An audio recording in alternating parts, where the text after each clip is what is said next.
Hi all ಎಲ್ಲರೂ ಹೇಗಿದ್ದೀರಾ? ಇವತ್ತು ಸಂಜೆಯ ಪುಟ್ಟ ಮಿನಿ ಬ್ಲಾಗ್ ನಿಮ್ಮ ಜೊತೆ ನಾನು ಶೇರ್ ಮಾಡ್ಕೊತಾ ಇದ್ದೀನಿ. ನನ್ನ ಮಕ್ಕಳಿಗಂತೂ ಬಿಸ್ಕೆಟು, ಫ್ರೂಟ್ಸು ತಿಂದು ಬೋರ್ ಆಗೋಗಿತ್ತು. ಸಾಯಂಕಾಲ ನಾನು ಸಂಜೆ ಆದರೆ ಬಿಸ್ಕೆಟು, ಫ್ರೂಟು ಕೊಡ್ತಾಯಿದ್ದೆ, ಹಾಲು ಕೊಡ್ತಾಯಿದ್ದೆ. ಇವತ್ತು ಸ್ವಲ್ಪ ಸ್ಪೈಸಿಯಾಗಿ ಏನಾದರೂ ಮಾಡಿಕೊಡಮ್ಮ ಅಂತ ಇದ್ಲು ಋತು. ಹಾಗಾಗಿ ಅವಳಿಗೆ ಆಯಿಲ್ ಫುಡ್ ಬೇರೆ ಕೊಡೋ ಹಾಗಿಲ್ಲ ಅಲ್ವಾ, ಹಾಗಾಗಿ ಮಕ್ಕಳನ್ನ ಸ್ವಲ್ಪ ಗೀ ರೋಸ್ಟ್ ಮಾಡ್ಕೊಳ್ಳೋಣ ಅಂಥೇಳಿ ಗೀ ರೋಸ್ಟ್ ಮಾಡ್ಕೊತಾ ಇದ್ದೀನಿ. ಅದಕ್ಕೇ ನಾನು ಸ್ವಲ್ಪ ಚಿಲ್ಲಿ ಪೌಡರ್, ಅರಿಶಿನ ಪುಡಿ, ಉಪ್ಪು ಹಾಕ್ಕೊಂಡು ರೋಸ್ಟ್ ಮಾಡಿಕೊಟ್ಟೆ. ತುಂಬಾ ಚೆನ್ನಾಗಿತ್ತು. ಹಾಗೆ ನನಗೂ ಕೂಡ ಅಡುಗೆ ಮಾಡೋಕ್ಕೆ ಅಷ್ಟೊಂದು ಮನಸ್ಸಿರಲಿಲ್ಲ ಇವತ್ತು. ತುಂಬಾ ತಲೆ ನೋವ್ತಾ ಇತ್ತು. ಹಾಗಾಗಿ ಬೇಗ ಆಗೋ ಥರ ಬೇಳೆ ರಸಮ್ ಮಾಡೋಣ ಅಂಥೇಳಿ ಬೇಳೆ ರಸಮ್ ಮಾಡ್ಕೊತಾ ಇದ್ದೀನಿ. ನಾನು ಕುಕ್ಕರಲ್ಲಿ ಕೂಗಿಸ್ಕೊತೀನಿ. ಟೊಮೊಟೊ ಮತ್ತು ಬೇಳೆ, ಹುಣಸೆಹಣ್ಣು ಹಾಕ್ಕೊಂಡು 3 ವಿಸಿಲ್ ಹೊಡ್ಸ್ಕೊತೀನಿ. ಅದಾದಮೇಲೆ ಅದು ತುಂಬ ಸಾಫ್ಟಾಗಿರುತ್ತಲ್ವ, ಹಾಗಾಗಿ ಬೇಗನೆ ಆಗುತ್ತೆ ಅಂಥೇಳಿ ಬೇಗ ಮಾಡ್ಕೊತೀನಿ. ಮತ್ತು ಒಗ್ಗರಣೆಗೆ ನಾನು ಬೆಳ್ಳುಳ್ಳಿ, ಕರಿಬೇವು, ಮೆಣಸಿನ್ಕಾಯಿ, ಜೀರಿಗೆ, ಮೆಣಸು ಕುಟ್ಟಿ ಪುಡಿ ಮಾಡಿ ಹಾಕ್ಕೊತೀನಿ.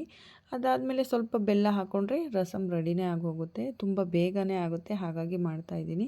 ಹಾಗೆ ಒಂದು ಬದನೆಕಾಯಿ ಕೂಡ ಇತ್ತು, ಅದನ್ನು ಕೂಡ ರೋಸ್ಟ್ ಮಾಡಿಬಿಡೋಣ, ನೆಂಚ್ಕೊಳ್ಳೋಕ್ಕೂ ಆಗಿಬಿಡುತ್ತೆ ಅಂಥೇಳಿ ಅದನ್ನು ಕೂಡ ಸ್ವಲ್ಪ ಸ್ಪೈಸಸ್ ಎಲ್ಲ ಹಾಕ್ಬಿಟ್ಟು ಮ್ಯಾರಿನೇಟ್ ಮಾಡಿ ಒಂದು 10 ನಿಮಿಷ ಬಿಟ್ಟು ಅದನ್ನು ಕೂಡ ತವಾ ಫ್ರೈ ಥರ ಮಾಡ್ತೀನಿ. ತುಂಬ ಚೆನ್ನಾಗಿರುತ್ತೆ. ನೆಂಚ್ಕೋಬೋದು, ಓಕೆ ಅನಿಸುತ್ತೆ. ಮಕ್ಳಿಗೂ ಕೂಡ ಇಷ್ಟ ಆಗಿತ್ತು ಇವತ್ತು. ನಾನಿದು ಸೆಕೆಂಡ್ ಟೈಮ್ ಮಾಡಿರೋದು. ಇಷ್ಟಪಟ್ಟು ತಿಂತಾಯಿದ್ರು.